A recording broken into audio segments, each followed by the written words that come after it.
Yes, question number ये जो है हमारा क्वेश्चन नंबर 5 राम लिमिट वाला। इसमें क्या बोला कि सब्सिडी में 60% एक्वायर्ड किया हुआ है इसने। कुछ नहीं है क्वेश्चन में, बस इतना बोला है। पहला पॉइंट बोला है कि इसने 10% डिविडेंड दिया है किसने, सब्सिडी ने। तो जो भी डिविडेंड दिया है पहले उसको रिवर्स कर दो, ठीक है। तो डिविडेंड क्या दिया होगा, सब्सिडी ने retain earning account debit to bank, तो रिवर्स कर दो bank account debit to retain earning. और हमने क्या एंट्री पास किया होगा, होल्डिंग ने bank account debit to retain earning, तो रिवर्स कर दो retain earning account debit to bank. तो हम क्या करेंगे, 1,10% देंगे, 4,10% 40,000 रुपये, तो 40,000 रिवर्स मार देंगे और इसके बाद ये रिवर्स मार देंगे। पहली स्टेप हो गई, ठीक है। ये पहली स्टेप हो गई, ठीक है। यहाँ पर ये जो है इसको पहले इग्नोर मार देने का, ठीक है, कि हमने डिविडेंड नहीं दिया है, क्योंकि डिविडेंड जो होल्डिंग है वो क्या करता है, रिवर्स मार देता है। होल्डिंग क्या करता है, रिवर्स मार देता है। और माइनॉरिटी इंटरेस्ट को हम देते हैं, minority interest account debit to bank, या फिर retain earning account debit to minority interest account debit to bank, ये हम एंट्री मारते हैं, ठीक है। तो अभी क्या करना है, यहाँ पे कुछ नहीं करना है, यहाँ पर रिवर्स एंट्री मार देने का, यहाँ पर चुपचाप यहाँ लिख देने का जो जो भी माइनस प्लस कर रहे हैं, ठीक है। उसको क्या करने का, सिंपल सा जो प्लांट एंड मशीनरी कितनी बोली है, जो प्लांट एंड मशीनरी है डेप्रिसिएशन है इसमें 10% का डेप्रिसिएशन है, ठीक है। तो प्लांट एंड मशीनरी देखो 2,70,000 रुपये की प्लांट मशीनरी है ये वाली, ठीक है। अब इसको ओपनिंग में लाएंगे तो कितना हो जाएगा, 3,00,000। डेप्रिसिएशन लाएंगे तो 15,15 का डेप्रिसिएशन आएगा, तो मतलब 2,85,000 कैरिंग वैल्यू है। उसमें बोल रहा है कि 4,00,000 को उसको फेयर वैल्यू में ला दिया उसने, क्रेडिट कर दिया रिटर्न अर्निंग को, फेयर वैल्यू में 4,00,000 में ला दिया, ठीक है। तो 4,00,000 में ला दी तो मतलब कितने से वैल्यू बढ़ जाएगी, 1,15,000 रुपये से, मतलब कितने से डेप्रिसिएशन बढ़ जाएगा, 20,000 का होना चाहिए, तो एडिशनल डेप्रिसिएशन 5,000 से बढ़ जाएगा। तो अब हमें हमें करना क्या है यहाँ पे, हमें ये करना है कि देखो हमें क्या करना है कि हम CFS बना रहे हैं क्लोजिंग का, लेकिन हमें ये देखना है कि जो गुडविल कैपिटल रिजर्व कितना था। तो गुडविल कैपिटल रिजर्व हम बिजनेस कॉम्बिनेशन में निकालते हैं, तो डेट ऑफ एक्विजिशन में हम निकालते हैं। अब डेट ऑफ एक्विजिशन में हम कैसे निकालते हैं, देखो सबसे पहले जो fair value of asset minus liability जो हम निकालते हैं, और जो नेट एसेट माइनस लायबिलिटी आता है उसका हम परसेंटेज नहीं जो भी नेट एसेट माइनस लायबिलिटी आता है उसका हम परसेंटेज ले लेते हैं। और कितना पेमेंट किया, जैसे कि ये जो आया ये नेट आइडेंटिफाइबल एसेट आ जाएगा, ये हमारा जो भी फेयर मैंने है ना, ये नेट आइडेंटिफाइबल एसेट आ जाएगा। इसमें से जो भी परसेंटेज 60% एक्वायर, इसके 60% ले लेंगे और माइनस पेमेंट कर देंगे, तो गुडविल कैपिटल रिजर्व आ जाएगा, ठीक है। लेकिन अभी हम ऐसे नहीं निकाल सकते, उसको हम इनडायरेक्ट मेथड से कैसे निकालेंगे, share capital plus reserve and serve plus ये हमारा आ जाएगा, लेकिन इसमें फेयर वैल्यू इंक्रीज कर देंगे तो ये इजिकल टू ये बन जाएगा। तो हम ये बनाना चाह रहे हैं, ठीक है। तो हम क्या कर देंगे, यहाँ से हम ला दिए, ठीक है। अभी हम देखो शेयर कैपिटल ओपनिंग में वही रहेगा, और रिजर्व एंड सरप्लस ये गिवन दिया है कि रिजर्व एंड सरप्लस ओपनिंग में भी सेम रहेगा, ठीक है। उसका रिटेन अर्निंग कितना दे दिया है, 60,000 रुपये का बता दिया कि 60,000 रुपये का ओपनिंग में बचा हुआ है, तो 60,000 रुपये का ओपनिंग में रिटेन अर्निंग आ गया, ठीक है। क्लोजिंग में कितना था, 2,04,000 क्लोजिंग में था, देखो ये दिया हुआ है।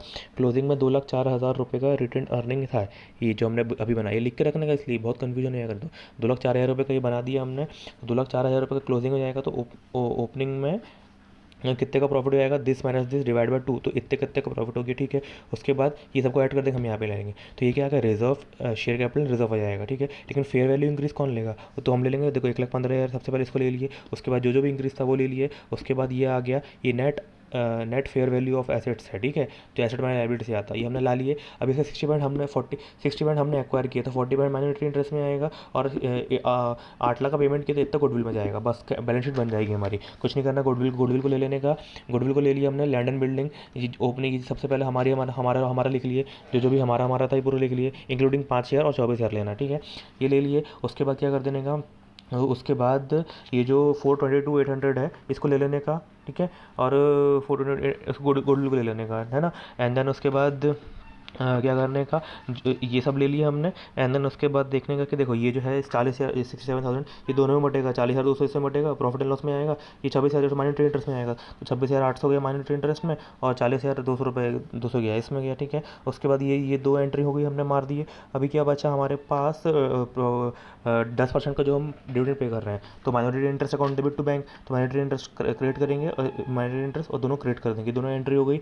और बाकी सबको जो भी एज इट इज़ था क्लब कर देंगे, ठीक है। जो भी हमने एज इट इज़ था क्लब कर दिया।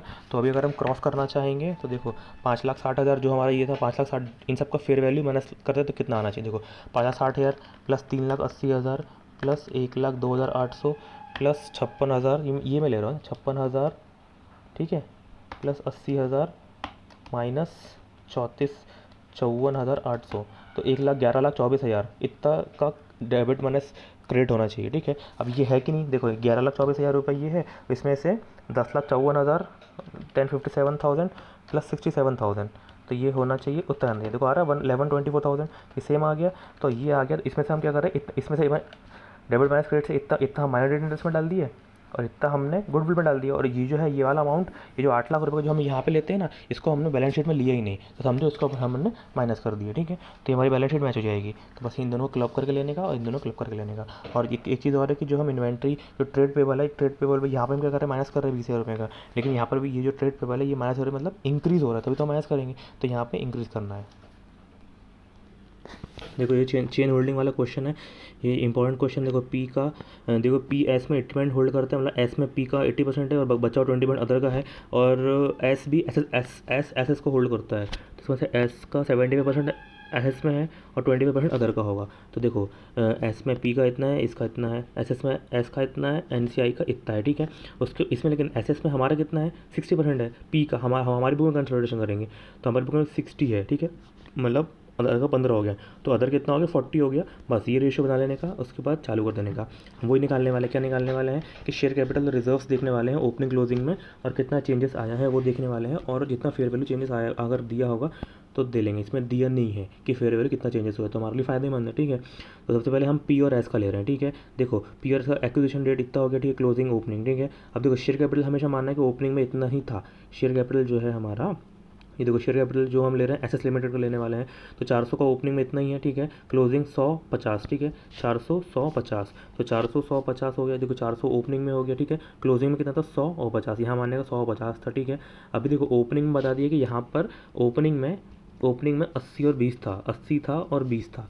ओपनिंग में 80 था, 20 था, क्लोजिंग पर इसमें कितना था, 100 था, तो 20 से बड़ा है तो 10 बढ़ा देंगे। और ये 20 था ओपनिंग में, क्लोजिंग में कितना था, क्लोजिंग में था ये 50 था, 30 था, 30 से बढ़ा है पूरे साल भर में 30 रुपये से बढ़ा है, तो 15 बढ़ा देंगे, ठीक है। तो 400 ये हमारा जाएगा share capital plus fair value of reserve and surplus, ठीक है। इसमें से हमारा कितना परसेंट है, 80%, 20% माइनॉरिटी का है, तो 80% 20% कर देंगे। और इसमें से हमने कितना परसेंट एक्वायर किया था, 340 रुपीज़ में हमने इसको एक्वायर किया था, तो 100% हमने एक्वायर किया था, तो 340 हमारे जेब से गया, तो 340 माइनस कर देंगे तो इतना कितना आ जाएगा, कैपिटल रिजर्व इतना आ जाएगा। बस यहाँ पे कुछ नहीं करना है। और यहाँ पर जो पोस्ट एक्विजिशन है ये 10 रुपये का, ये क्या है, रिजर्व्स है, तो एक रिजर्व में जाएगा, एक माइनॉरिटी इंटरेस्ट में आएगा, एक रिटर्न अर्निंग में जाएगा और एक एनसीआई में जाएगा, माइनॉरिटी इंटरेस्ट में आएगा। सिंपल। सेकंड में भी सेम ऐसे ही करना है, ओपनिंग क्लोजिंग लेने का, share capital reserve return earning लेने का, एंड देन उसके बाद जो बैलेंस है वो एनसीआई में जाएगा और इसमें जाएगा, ठीक है। कितना परसेंट जाएगा, ये जाएगा 40% जाएगा, ठीक है। 435 का 60% हमारा है तो 261 है ना, सॉरी हाँ 435 है उसका 60 एनसीआई 435 में उसका हमारा कितना परसेंट है, 0.60% है ना, एक मिनट यार। बस यहाँ पर सबसे बड़ी गलती होती है, जो माइनॉरिटी इंटरेस्ट ना, ये क्वेश्चन में बोला गया है ये हमेशा फेयर वैल्यू में लेना है हमको। किस कह देखो क्वेश्चन में बोला है कि जो नॉन कंट्रोलिंग इंटरेस्ट ये फेयर वैल्यू में लेना है, ठीक है। तो फेयर वैल्यू में कैसे लेंगे हम, देखो ये जो फेयर वैल्यू है, जो मार्केट प्राइस है इसकी, जो मार्केट प्राइस है उसमें लेंगे। तो मार्केट प्राइस कितनी है इसकी, शेयर कैपिटल की 400 है, और 400 का माइनॉरिटी इंटरेस्ट कितना है इसका, 400 का माइनॉरिटी इंटरेस्ट कितना है, इसमें माइनॉरिटी इंटरेस्ट है 400 का 0.2%, मतलब 80 रुपये का माइनॉरिटी इंटरेस्ट है। तो यहाँ पर करेंगे 80 और बैलेंस 425 में से 80 गया तो 445 बैलेंस इसमें जाएगा, तो ये फेयर वैल्यू में आएगा, ठीक है। और सेम इसमें भी बोल दिया कि 280 का, इसमें कैपिटल शेयर कैपिटल 320 का है, तो 320 का माइनॉरिटी इंटरेस्ट कितना है 0.4, तो 128 का माइनॉरिटी इंटरेस्ट जाएगा इसमें, 120 का माइनॉरिटी इंटरेस्ट आएगा, बैलेंस ही आ जाएगा। बस ये बहुत ज़्यादा इंपॉर्टेंट करने वाली बात है, ठीक है।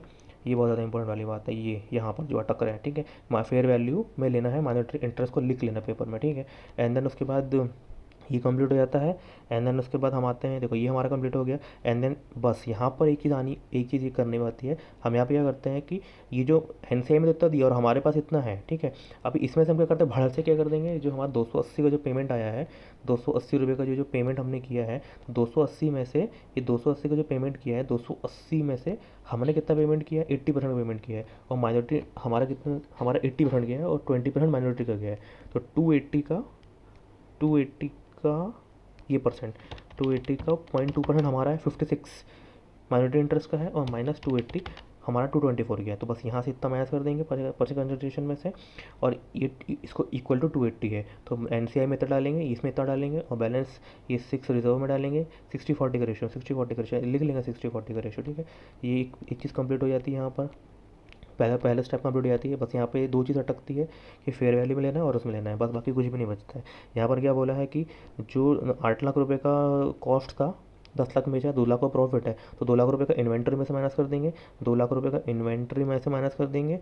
एंड देन बचा हुआ क्या माइनॉरिटी इंटरेस्ट और रिटेन अर्निंग माइनस कर देंगे। तो इन्वेंट्री कहाँ है, इन्वेंट्री में से 2 लाख रुपये माइनस किए, दो माइनस कर दिए, और 60-40 का रेशो था, तो 2 को 60%, 1.2 इसमें से माइनस करेंगे और 0.8 इसमें से माइनस करेंगे। ठीक है, ये इन्वेंट्री का खेल समाप्त हो गया। अभी ये बिल्स पेबल बिल्स रिसीवेबल का एडजस्टमेंट कर देंगे। ठीक है, एक ये हो गया। एंड देन उसके बाद क्या बचता है, और कुछ नहीं बचता। हम क्या कर लेंगे, सबको हम क्या कर लेंगे, इसको हम उतार लेंगे, इसको हम उतार लेंगे पूरा, और इसको छोड़ देंगे, बस इसको छोड़ देंगे, 320 को छोड़ देंगे, 280 को छोड़ देंगे, और ये जो है ये वाला पार्ट छोड़ देंगे, रिटर्न अर्निंग वाला पार्ट छोड़ देंगे। बाकी सबको हम कॉपी पेस्ट कर देंगे। ठीक है, देखो हमने कॉपी पेस्ट कर लिए, जो येलो येलो सबको हमने कॉपी पेस्ट कर दिए। ठीक है, उसके बाद ये सबको हमने कॉपी पेस्ट कर दिए। ठीक है, उसके बाद जो भी एडजस्टमेंट आता है हमने किया है वो हम ला देंगे। देखो क्या क्या एडजस्टमेंट किया हमने, देखो 525 था, ये था, तो इसमें से हम क्या करेंगे, 80 रुपये माइनॉरिटी इंटरेस्ट में डालेंगे। देखो 80 रुपये डाले माइनॉरिटी इंटरेस्ट में।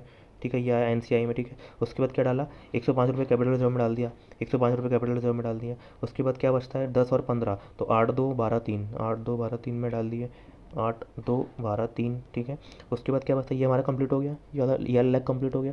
या लेग में आते हैं। ठीक है, 6 4 9 16, देखो 6 4 9, 6 4 9, और ये 16, 16 की 6 9 6। ठीक है, उसके बाद क्या आता है, देखो ये परचेज कंसिडरेशन तो हमने माइनस कर दिए, तो NCI में 72, कैपिटल रिजर्व में 80, NCI में 72, NCI कहाँ गए वे, NCI में 72, NCI 72, उसमें 83। ठीक है, ये आ गया। एंड देन उसके बाद ये भी कंप्लीट हो गया हमारा, तो ये हमारा पूरा कंप्लीट हो गया है। एंड देन उसके बाद ये आ गया, ये आ गया, ये 9 4 6 का है, ये इंटर कंपनी का है। नहीं नहीं, ये 9 4 6 का है, ये कुछ नहीं है, ये जो मैंने अभी बनाया था ना, ये 6 4 9 6, ये वही है। ठीक है, एंड देन इसके बाद हमने ये आ गया, और ये इंटर कंपनी का हमने माइनस प्लस कर दिया। ठीक है, ये 70 था, 30 था, जो हमने कॉपी पेस्ट किए थे, 70 30 का, 70 30 को जो हमने कॉपी पेस्ट किए थे, इसमें से इंटर कंपनी है। देखो बिल्स पेबल है पी में, तो बिल्स रिसीवेबल, देखो बिल्स रिसीवेबल कितना है, बिल्स पेबल टू पी है, तो 72 में से 70 माइनस कर देंगे, और एस एस में 30 है, 72 में 70 माइनस कर, देखो 72 में से 70 माइनस कर देंगे, ये 72 में 70 माइनस कर देंगे, और 30 में 30 माइनस कर देंगे, तो ये हमारा एक कंप्लीट हो जाएगा। तो 1 2 3 सारे एडजस्टमेंट हमने कर दिए है, एसेट माइनस लायबिलिटी वाली एडजस्टमेंट भी कर दिए हैं, ये हमने कर दी, ये हमने कर दी, जो येलो पार्ट है तो हमने एडजस्टमेंट कर दी है। ठीक है, एंड देन उसके बाद ये हमारी बैलेंस शीट बन जाएगी, टैली है। रिलायंस वाले क्वेश्चन में कुछ दम ही नहीं है, कितना परसेंट, वही कितना परसेंट जा रहा है, बस वही देख रहा है, कितना परसेंट चले गया, 1280 चले गया। ठीक है, 1280 का नेट एसेट माइनस लाइबिलिटी, कितना एसेट माइनस लाइबिलिटी था, तो 90, ये फेयर वैल्यू दिया है 90, 170, ये सबको एडजस्ट करेंगे तो 1280 आएगा। और इसमें से ये गुडविल प्लस ये जो हम रिकग्नाइज करते हैं ना, नेट आइडेंटिफाइबल एसेट्स, ये वो है। ठीक है, उसको हमने कैश कितना दिया है, 90% कितना, 1000, और बचा हुआ 10% कितना है, 128। अब 10% कैसे ले लिया उसने, इसी का 1280 का 10% ले लिया, लेकिन लेना चाहिए था फेयर वैल्यू में, तो 1000 divide by 10, divide by 90 into 10 करना चाहिए था, लेकिन ये कर दिया, तो 1128 का 1280 तो कैपिटल रिजर्व में चले आएगा। ठीक है, कैपिटल रिजर्व में चले आएगा, कैपिटल रिजर्व में चले आएगा उतना। ये 152 रुपीज़ का जो प्रॉफिट है हमारा, ये है, इसमें लॉस इसमें से माइनस हो जाएगा। ठीक है,